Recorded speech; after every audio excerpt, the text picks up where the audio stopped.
రకరకాలైనటువంటి ఇబ్బందులలో నువ్వు ఉండి ఉండొచ్చు. ఒకవేళ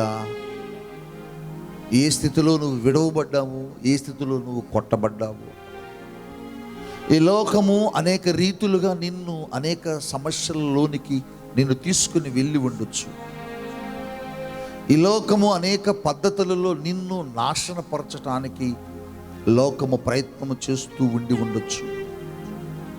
ఈ లోకము అనేక విధాలుగా నిన్ను నాశనపరచటానికి రకరకాలైనటువంటి ఆలోచనలు చేస్తూ ఉండి ఉండొచ్చు. కానీ వాటన్నిటి నుంచి దేవుడు నిన్ను విడిపించడానికి ఇష్టపడుతున్నటువంటి గొప్ప దేవుడు. కొద్ది నిమిషాలు ప్రశాంతముగా దేవుని మాటలను విను. ఆయన మెల్లనైన స్వరం, ఆయన ప్రేమ, ఆయన వాత్సల్యత నీ మీద కుమ్మరించబోతున్నాడు ఈ రాత్రి. నీ కోసమే దేవుడు ఒక అద్భుతమైన సందేశాన్ని తీసుకుని వచ్చాడు. నీ కోసమే దేవుడు ఒక ఆశీర్వాదకరమైనటువంటి వాక్యాన్ని దేవుడు తీసుకుని వచ్చారు. నువ్వు జాగ్రత్తగా దేవుని వాక్యాన్ని ఈ రాత్రి వినగలిగితే నీ బ్రతుకు చాలా దీవెనకరంగా మార్చబడుద్ది. ఈరోజు దేవుడు నీతో మాట్లాడుతున్నటువంటి మాటను శ్రద్ధగా విందాము. దేవుని యొక్క వాక్యములో నుంచి పరిశుద్ధ గ్రంథము, పరిశుద్ధ బైబిల్ గ్రంథములో నుంచి రాత్రి దేవుడు నీతో మాట్లాడబోతున్నటువంటి వాక్యము ఇర్మియా గ్రంథము 30వ అధ్యాయము 17వ వచన భాగమును ఒకసారి మనము చదువుకుందాము.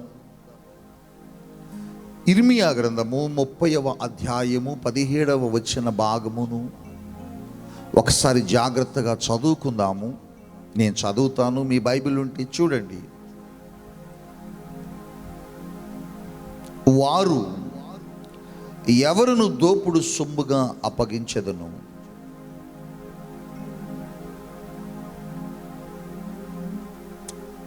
వారు ఎవరును లక్ష్య పెట్టని సియోనియు వెలివేయబడినదనియు నీకు పేరు పెట్టుచున్నారు. అయితే నేను నీకు ఆరోగ్యము కలుగజేసేదను, నీ గాయములను మాన్పెదను. ఇది యెహోవా వాక్కు. నేను మరలా చెబుతున్నాను, ఈ వాక్యాన్ని మీకు మరలా చదివి వినిపిస్తాను. జాగ్రత్తగా వినండి, చూడండి బైబిల్ ఉంటే. ఇర్మియా గ్రంథము 30వ అధ్యాయము 17వ వచనములో దేవుడు తన ప్రజలతో మాట్లాడుతున్నటువంటి మాట, నేను నీకు ఆరోగ్యము కలుగజేసేదను, నీ గాయములను మాన్పెదను. ఇది యెహోవా వాక్కు. ఈ దినాలలో చాలామంది రకరకాలైనటువంటి గాయాలతో వారి జీవితాలు ఉన్నాయి. రకరకాలైనటువంటి బాధల్లో ఉన్నారు, రకరకాలైనటువంటి వ్యాధులతో ఉన్నారు, రకరకాలైనటువంటి సమస్యలతో చాలామంది బాధపడుతున్నారు. అటువంటి స్థితిలో గనుక ఈ రాత్రి ఈ లైవ్ని గనుక నువ్వు వింటూ ఉంటే దేవుడు నీతో మాట్లాడుతున్న మాట ఏంటంటే, నేను నీకు ఆరోగ్యము కలుగు చేసేదను, నీ గాయములను మాన్పెదను. దేవుడు నీతోనే మాట్లాడుతున్నాడు ఈ రాత్రి. దేవుని ప్రజలతో మాట్లాడుతున్నాడు ఈ మాట. దేవుడు తన ప్రజలతో ఏమంటున్నారంటే, నేను మీ గాయములను మాన్పెదను.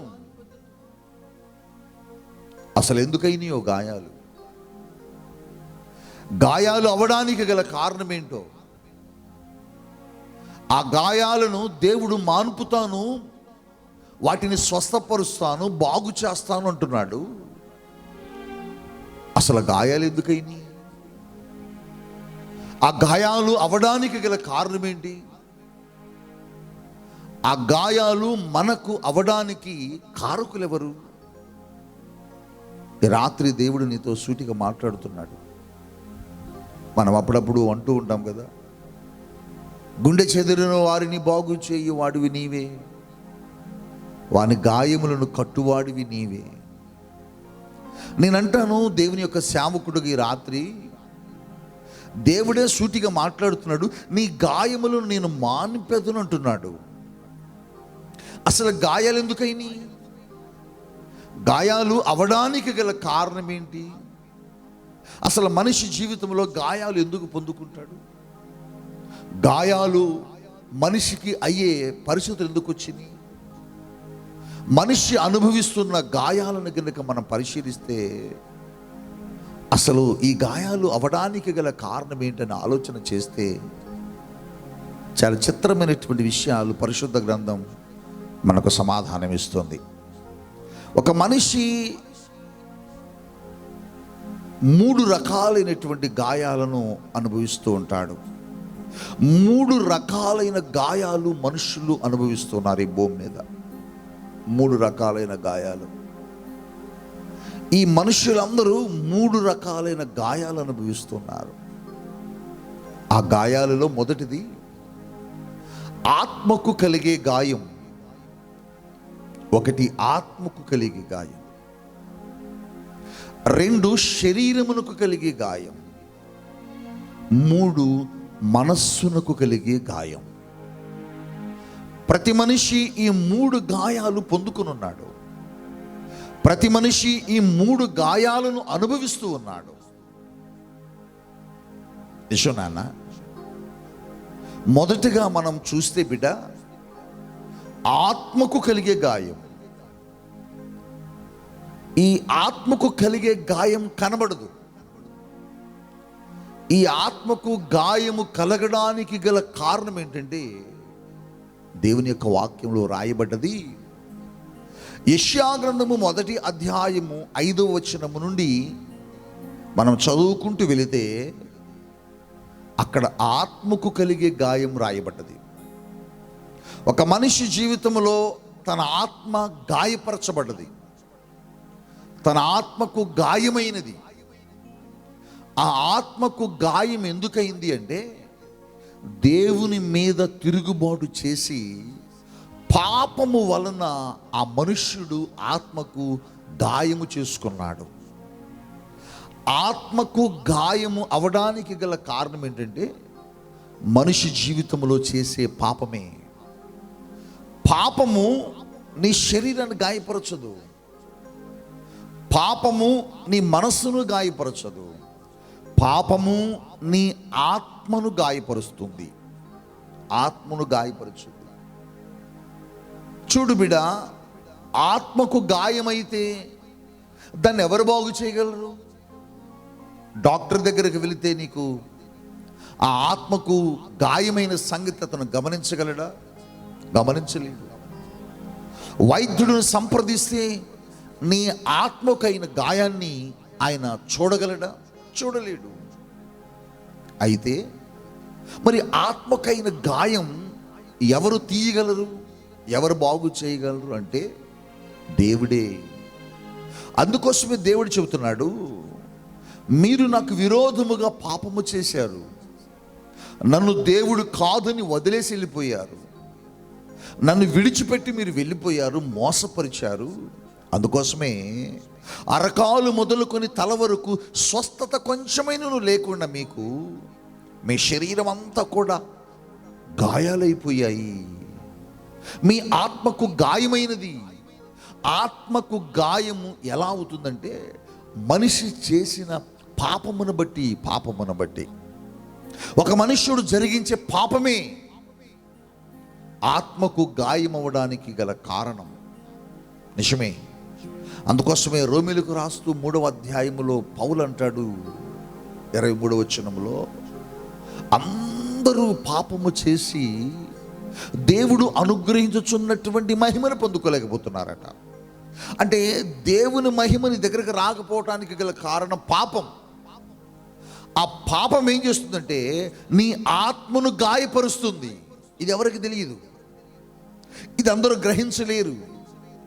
ఈ సంగతిని ఎదుటి వ్యక్తి గమనించలేడు. ఆ ఆత్మకు అయ్యే గాయాన్ని ఎవరు బాగు చేయగలరంటే, ఇదిగో చెబుతున్నాడు, నేను నీ గాయములను మానిపెదను, నేను నీ గాయములను కట్టెదను. ఎందుకు ఆయన కట్టగలడంటే, ఆత్మను అనుగ్రహించింది ఆయన కాబట్టి. హల్లెలూయా. నీకు నాకు ఆత్మను దయచేసింది ఎవరంటే బిడ్డ, దేవుడు, యేసయ్య. ఆ ఆత్మకు గాయమైతే ఆ ఆత్మకైన గాయాన్ని ఎవరు చూడగలరంటే, యేసు ప్రభు మాత్రమే చూడగలడు. ఇది ఏ వైద్యుడు చూడలేడు, ఏ మనుషుడు చూడలేడు. ఆత్మకు గాయమైపోయినప్పుడు, ఆత్మకు గాయమైనప్పుడు ఆ మనిషి క్రమేపీ ఏమవుతాడంటే దేవునికి దూరం అయిపోతాడు. దేవుని సన్నిధిలో ఒక భయంకరమైనటువంటి పెయిన్ ఉంటుంది, ఆయనకి నొప్పిగా ఉంటుంది. కూర్చోలేడు. ఎందుకంటే ఆత్మకు గాయమైంది. ఆ ఆత్మకు గాయం అవడానికి గల కారణం ఆ మనుషుడు జరిగించిన పాపమే. పాపము ఆత్మను గాయపరుస్తుంది.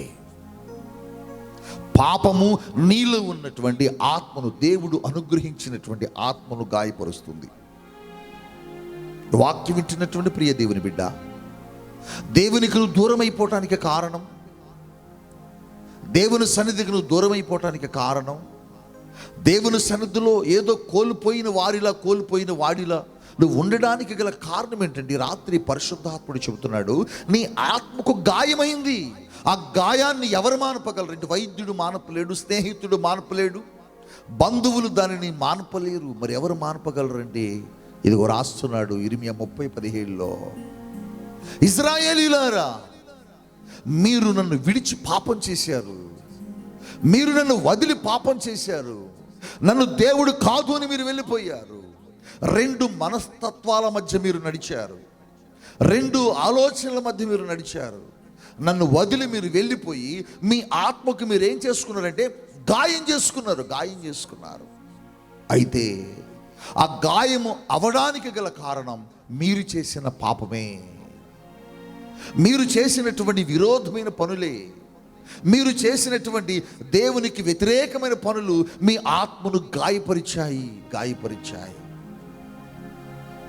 సహోదరుడా, దేవునికి విరోధముగా నువ్వు పాపం చేసిన, దేవునికి విరోధముగా నువ్వు నడిచిన, దేవుని సన్నిధికి నువ్వు విరోధముగా కనపడినా, దేవుని సేవకునికి నువ్వు విరోధముగా కనపడినా, దేవుని సహవాసములో ఉన్నటువంటి దైవ సేవకులకి, దైవ సేవకురాండ్రులకి నువ్వు వ్యతిరేకంగా నడిస్తే నీకు గాయాలు ఎక్కడవుతాయంటే ఆత్మకు.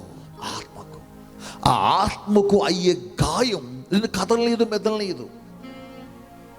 నువ్వు ఎప్పుడన్నా చూడు, పాపం చేసినప్పుడు, సేవకులకు వ్యతిరేకంగా వెళ్ళినప్పుడు, లేకపోతే దైవ సేవకులకు నువ్వు విరోధముగా పనిచేసినప్పుడు నీ మనసంతా కూడా కృంగిపోద్ది, నీ హృదయం అంతా కూడా కలత చెందుతూ ఉంటుంది.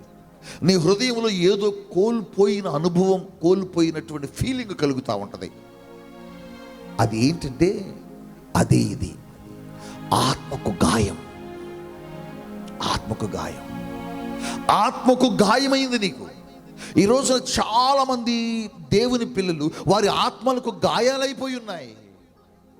దేవునికి వ్యతిరేకమైన పనులు, దేవుని సన్నిధికి వ్యతిరేకమైన పనులు, దేవుని సేవకులకు వ్యతిరేకమైన పనులు, లేకపోతే దేవుని యొక్క వాక్యానికి విరోధమైనటువంటి పనులు ఎప్పుడైతే మీరు చేస్తున్నారో బిడ్డ, మీరు జరిగించినటువంటి ఆ వ్యతిరేకమైన పనులను బట్టి మీ ఆత్మ గాయపరచబడుతుంది.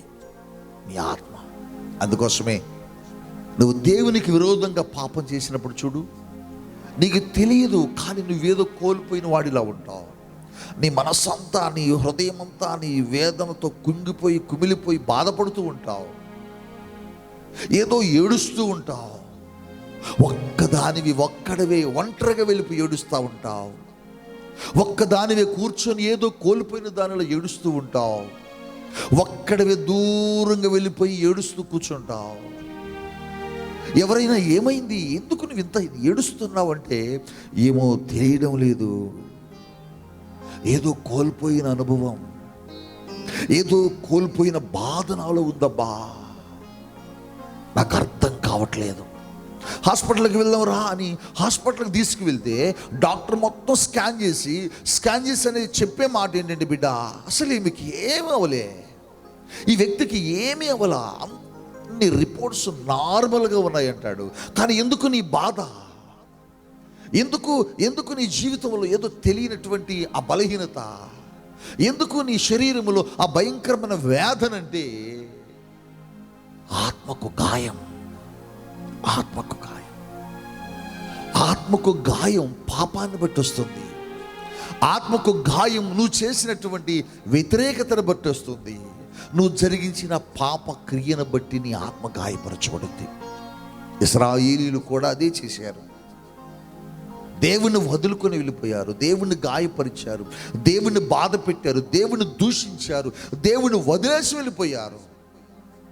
వారి ఆత్మలు గాయపరచబడ్డాయి, వారి ఆత్మలు కృంగిపోయి ఉన్నాయి, వారి ఆత్మలు దిగులుతూ ఉన్నాయి.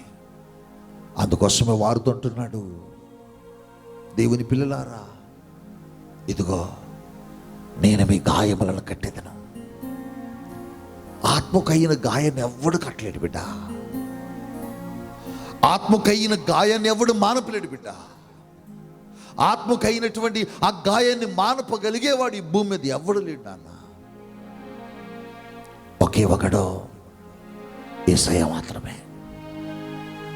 నీ ఆత్మకు గాయమైతే అది పాపాన్ని బట్టి వస్తే, ఆ పాపాన్ని బట్టి వచ్చినటువంటి గాయాన్ని ఎలా కడిగాడు, ఎలా కట్టాడు ఆయనంటే, ఎలా కట్టాడంటే అదిగో తన రక్తముతో నిన్ను కడిగి, ఆయన పొందినటువంటి ఆ దెబ్బలు, ఆ గాయాలలో నుంచి వచ్చినటువంటి ఆ స్వస్థతను నీకు ఇచ్చి, ఆ రక్తముతో నిన్ను కొనుక్కొని ఆయన ఏం చేశాడు తెలుసా? తన యొక్క గాయముల ద్వారా వచ్చినటువంటి స్వస్థతతో నీ గాయాలను కట్టేశాడు బిడ్డ, కట్టేశాడు. అవును, మన అతిక్రమముల నిమిత్తమై ఆయన కొట్టబడ్డాడట, గాయపరచబడ్డాడట. మన వ్యసనములను బట్టి ఆయన సిలువ వేయబడ్డాడట. మన దోషములు, మన పాపములు ఆయన మీద మోపబడ్డాయట. అందుకోసమే ఆయన కొట్టబడి, హింసించబడి, గాయపరచబడి, ఆ గాయాలను పొందుకుని, ఆయన పొందుకున్నటువంటి గాయాల ద్వారా వచ్చినటువంటి ఆ స్వస్థతను దేవుడు ఏం చేసినంటే నీకిచ్చి, నీ ఆత్మకు అయిన గాయాన్ని ఆయన కట్టేశాడు.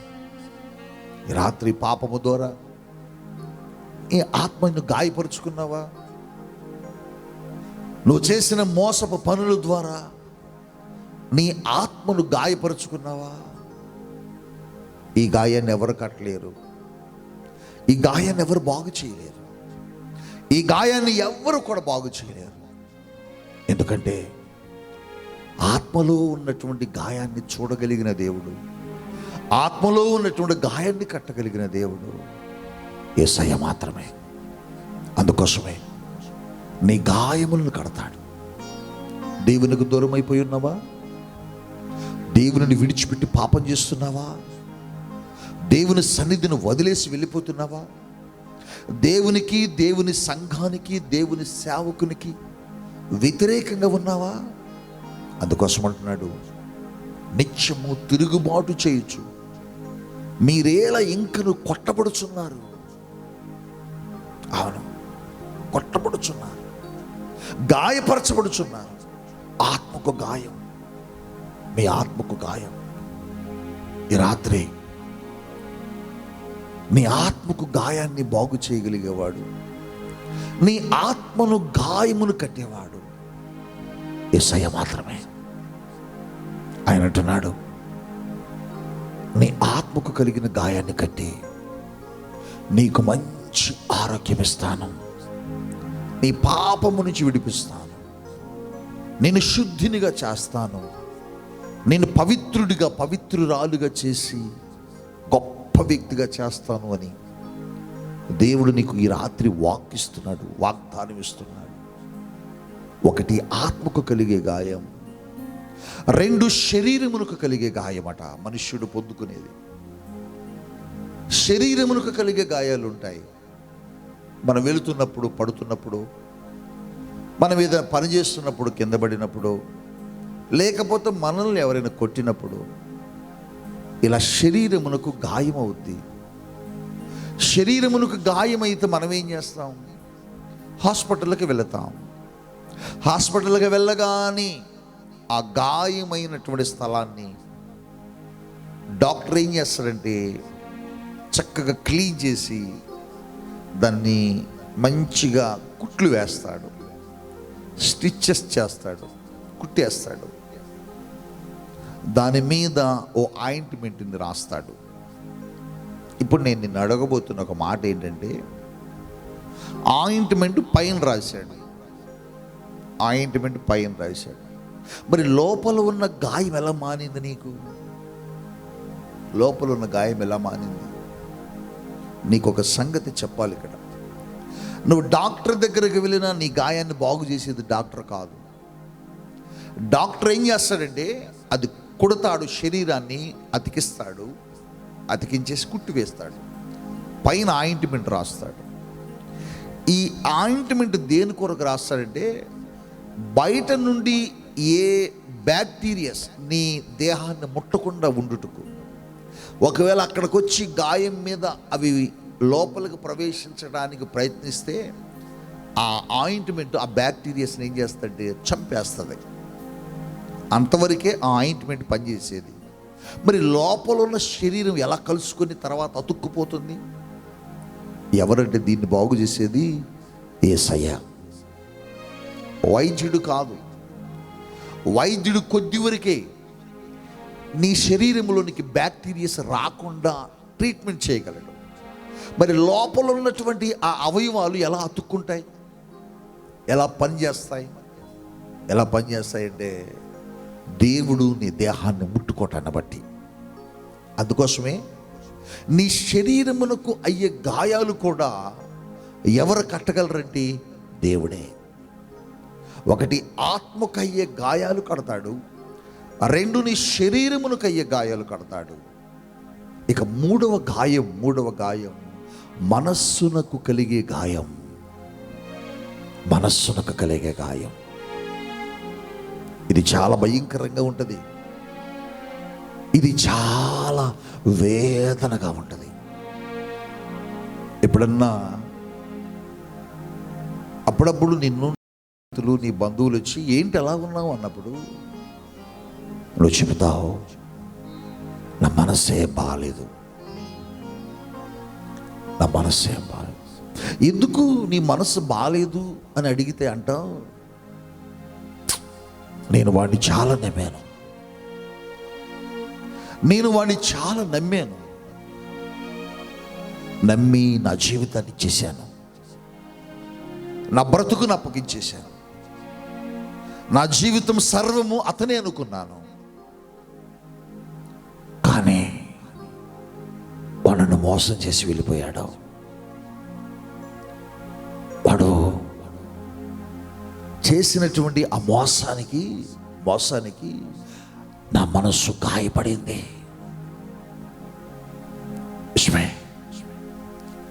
మరి మనస్సుకు అయినటువంటి గాయాన్ని ఎవరు కట్టగలరు?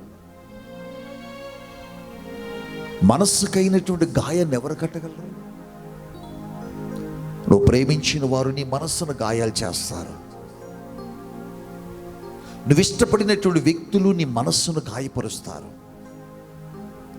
నువ్వు స్నేహితులుగా భావించినటువంటి మనుషులు నీ మనస్సును గాయపరుస్తారు.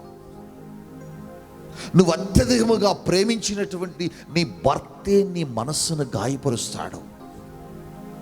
ఒంటరి దాని వైపు ఇంట్లో కూర్చుంటావు. నీ భర్త కోపగించుకున్నప్పుడు, నీ భర్త నిన్ను అసహించుకున్నప్పుడు ఒంటరిగా వెళ్ళిపోయి కూర్చుంటావు ఒక మూల. భోజనం చేయవు. పిల్లలు స్కూల్ నుంచి వచ్చి మమ్మీ అనడంతో నీరసంగా కనపడతావు, దిగులుగా ఉంటావు, దిగాలుగా ఉంటావు. ఏం మమ్మీ ఇలా ఉన్నావు అని పిల్లలు అడిగితే నా మనస్సే బాగలేదంటావు. నిజమే, నీ భర్త నీ మనస్సును ఎన్ని గాయాలు చేశాడో, నీ భార్య నీ మనస్సుకు ఎన్ని గాయాలు చేసిందో. నువ్వు ప్రేమించినటువంటి మనుష్యులు నీ మనస్సుకు ఎన్నిసార్లు గాయాలు చేశారో. ఈ వాక్యాన్ని వింటున్నటువంటి బిడ్డ, నీ మనసు కూడా గాయపరచబడ్డదా? నీ బంధువుల ద్వారా, నీ స్నేహితుల ద్వారా, నీ కుటుంబీకుల ద్వారా, మీ ఇరుగు పొరుగు వార్ల ద్వారా, నువ్వు నమ్మికున్నటువంటి వ్యక్తి ద్వారా, ఇతడే నా జీవితం, ఇతడే నా బ్రతుకు, ఇతడే నా సర్వస్వం అనుకున్నా నువ్వు ప్రేమించినటువంటి వ్యక్తి ద్వారా మనసంతా గాయాలైపోయాయా? మనసంతా గాయాలతో నింపబడి ఉందా? ఇది ఏ వైద్యుడు బాగు చేయగలడు? ఇది ఏ డాక్టర్ బాగు చేయగలడు? ఏ వ్యక్తి బాగు చేయగలడు? ఏ స్నేహితుడు బాగు చేయగలడు? ఏ మెడిసిన్ ఈ మనస్సుకైన గాయాలు బాగు చేస్తుంది? విషయం. రాత్రి చాలామంది మానసికంగా గాయపరచబడ్డారు. స్నేహితుల ద్వారా మోసపరచబడి గాయపరచబడ్డారు. బంధువుల ద్వారా మోసపరచబడి గాయపరచబడ్డారు. కుటుంబీకుల ద్వారా మోసపరచబడి గాయపరచబడ్డారు. నిన్నెన్నిసార్లు నీ ప్రక్క ఉన్న వాళ్ళు రకరకాలుగా మాట్లాడారు.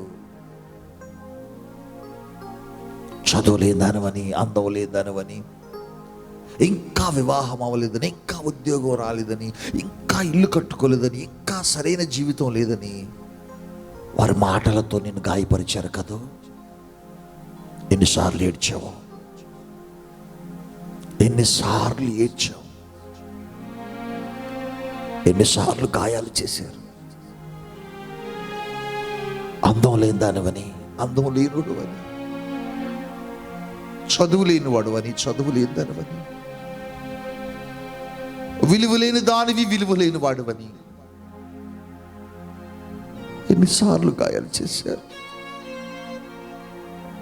మనస్సంత గాయాలే. ఒంటరిగా కూర్చొని ఎన్ని రాత్రులు నిద్ర లేని రాత్రులు గడిపావు. ఎన్ని రాత్రులు ఒంటరి అయిపోయి ఆ గాయాలు చూస్తూ మనసంత గాయాలతో నింపబడి కడుపుకు భోజనం కూడా తినకుండా, నీరు కూడా తాగకుండా, నిద్ర కూడా లేకుండా ఒంటరి అయిపోయి ఏడ్చి ఏడ్చి ఏడ్చి ఏడ్చి కూర్చున్నావు. ఈ గాయాలు ఎవరు కట్టగలరు? ఎవరు బాగు చేయగలరు ఈ గాయాలని? మనస్సుకైన గాయం ఎవరు బాగు చేయగలరు?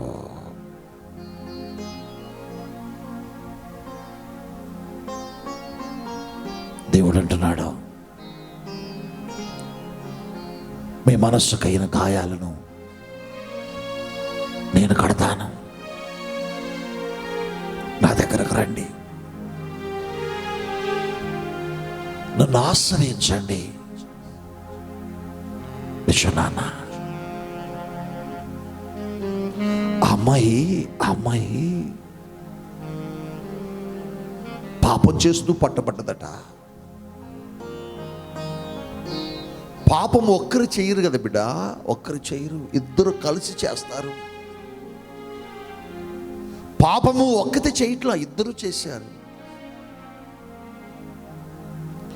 కానీ వాడు తప్పుకుని వెళ్ళిపోయాడు. అందరి ముందు తీసుకొచ్చేసారు, పట్టుకొని జుట్టు పట్టుకొని ఈడ్చుకొచ్చేసారు.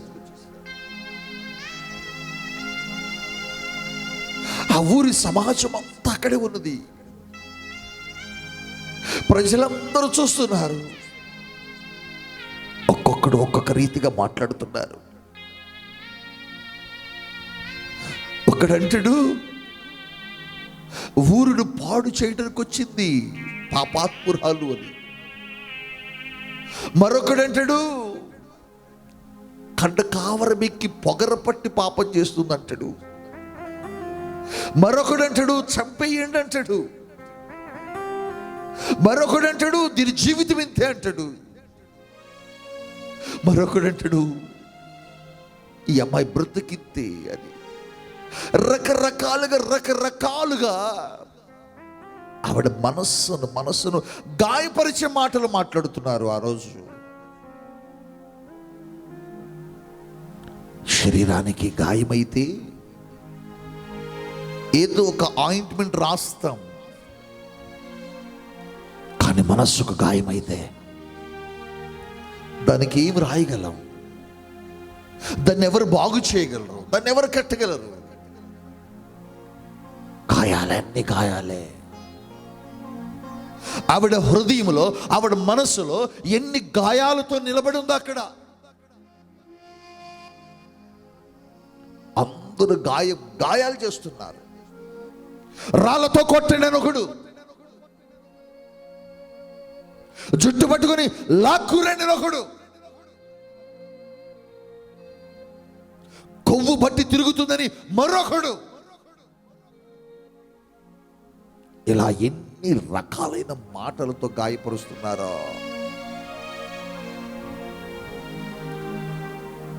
నిన్ను కూడా ఎవరైనా ఇలా గాయపరిచి ఉంటారు. నువ్వు నమ్ముకున్న స్నేహితులు కావచ్చు, నిన్ను కన్న తల్లిదండ్రులు కావచ్చు, లేకపోతే నువ్వు కన్న బిడ్డలు కావచ్చు, లేకపోతే నువ్వు కట్టుకున్న భర్త కావచ్చు, లేకపోతే నువ్వు ఉద్యోగం చేసే స్థలంలో నీ పై అధికారులు కావచ్చు. ఎన్ని మాటలతో నిన్ను గాయపరిచారు. ఆ అమ్మాయిని కూడా భయంకరముగా గాయపరిచారు. రకరకాలుగా అంటుంటే తన మనస్సంతా గాయాలతో నింపబడినటువంటి తన మనస్సుతో యేసయ్య దగ్గరకు వచ్చి నిలబడదే. అందరూ అంటున్నారు ప్రభువా ఈ అమ్మాయిని రాళ్లతో కూడా చంపేయమని మోషే ధర్మశాస్త్రం చెబుతుంది. ఏం చేద్దాం? అందరూ ఆమె దేహాన్ని, ఆమె రూపాన్ని, ఆమె చేసిన పాపాన్ని చూస్తున్నారు. యేసొక్కడే తన మనస్సుకైన గాయాలు చూస్తున్నాడు. తన మనస్సులో పడినటువంటి గాయాలు, తన మనస్సులో పొందుకున్నటువంటి గాయాలు, బాణముల వంటి ఓ భయంకరమైన మాటల చేత, తోటాలు వంటి భయంకరమైన పదాల చేత వారంటున్న మాటలు ఆమె హృదయాన్ని, ఆవిడ మనస్సును గాయపరిచాయి. ఈ గాయాలు ఎవరు కట్టాలి? ఈ గాయాలు ఎవరు కట్టాలి? ఎక్కడికి వెళ్ళగలదు ఈ గాయాలు మానుపుకోవటం కోసం? ఎవరు బాగు చేయగలరు ఈ గాయాలని? మానసిక డాక్టర్స్ దగ్గరికి, వైద్యుల దగ్గరికి వెళ్తుంటారు. నాకేంటోనండి తెలియట్లేదండి, నాకు పిచ్చి పిచ్చిగా ఉంటుంది, మనసంతా ఒకలా ఉంటుంది అని. వాటితో ఒక 4 రోజులు ట్రీట్మెంట్ చేస్తాడు, పంపిస్తాడు. కానీ అది నీకు తగ్గదు. ఎందుకంటే శరీరానికైన గాయం మీద తగ్గేది, కానీ ఇది మనసుకైన గాయం. దాన్ని బాగు చేయగలిగిన వాడు ఒకడే. ఆయన దగ్గరికే వచ్చింది, ఆయన ముందు నిలబడి ఉంది. చాలా అద్భుతంగా కట్టేశాడు గాయం. ఒక్క మాట, మీలో పాపము చేయని వాడు ఆ వ్యక్తి మీద రాయి వేయండి అన్నాడు. వాళ్ళందరూ పాపము చేసిన వాళ్ళే కాబట్టి రాయి వేయకుండా వెళ్ళిపోయారు. యేసయ్య ఒక్కడే నిలబడ్డాడు.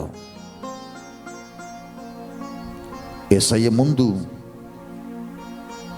ఆవిడ బిక్కుని ఏడ్చుకుంటూ కూర్చున్నది. యేసయ్య వైపు చూడలేదు.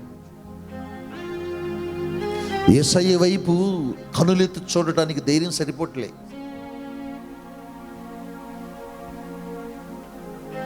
యేసయ్య అన్నాడు, అమ్మా అమ్మా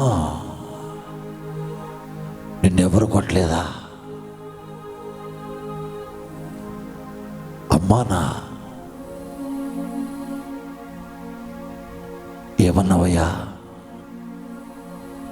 అమ్మానా? ఈ పిలుపు నన్ను ఎవరు పిలవలేదయ్యా. ఒక్కసారి నువ్వు పిలిచిన పిలుపుకి ఏమిటో తెలియదు, కానీ నా మనస్సు అంతా తేలిపోయింది. నా మనస్సుకు ఒక ధైర్యం వచ్చింది. నా మనస్సులో ఏదో ఒక అలజడి. నా మనస్సుకైన గాయాలన్నీ ఒక్కసారిగా వెళ్ళిపోయాయి. యేసయ్య వైపు చూస్తుంది. ఇక మీదట పాపము చేయకు, ఇక మీదట పాపము చేయకు.